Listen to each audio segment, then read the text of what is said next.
Hi, I'm Ellen and this is Hudson. So I'm not using a handler with Hudson today because he's a very placid dog and lovely and a friend, so he's used to me, and as you can see he loves having some attention and he's got a chew if he needs some occupation there. I'm also not wearing a face mask because I am 2 meters away from my friend who's taking the video for me. So I've seen Hudson. He has mild hip osteoarthritis on this side, and when I assessed him, I did find using a goniometer that his hip extension was actually reduced. It was about 130 degrees, whereas the other side was 160, which is more replicable of Jaeger et al. 2002, where they did their study on goniometry in Labrador retrievers, finding 160. Also, on his gait assessment, he had a reduced retraction on this side and a decreased stance phase.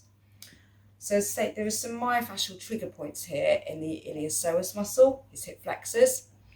And what a myofascial trigger point is this taut band of tissue within the muscle itself. It's hyper-irritable, that's painful on palpation, and it can also refer away from that site. The reasons I wouldn't do this technique, say if you had any joint or ligament instability, or if there was actually any active bone cancer or active disease within that area as well. So, firstly, what I would do is to nicely warm up the muscle by doing some effleurage. Nicely stroking it to warm it up to bring the blood and circulation to that area, and also you can see it's quite relaxing for him as well.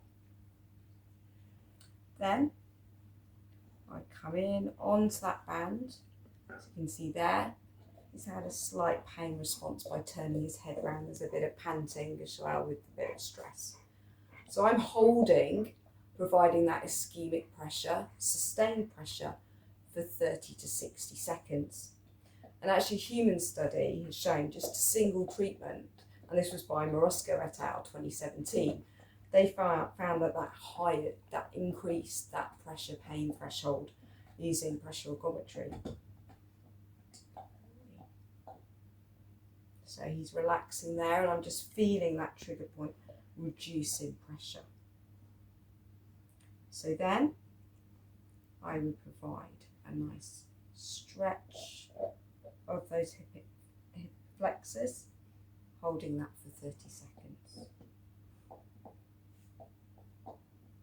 I could then remeasure that hip extension using the goniometer as well, and I'd expect to see that increase being more comparable to the other side as well. Moving forward from that, the owner, as part of a home exercise program, she could do some stretches into that for those hip flexors, and then probably also what would be really good would be do some weighted stretches, as well as some sidestepping to help with the flexibility and strength, because myofascial trigger points do reduce not just that range of movement but the strength as well.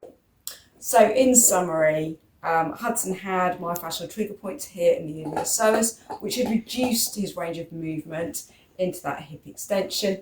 He did have a pain response, which he showed by turning around with some panting with the stress, and then as it reduced, he actually then relaxed as well.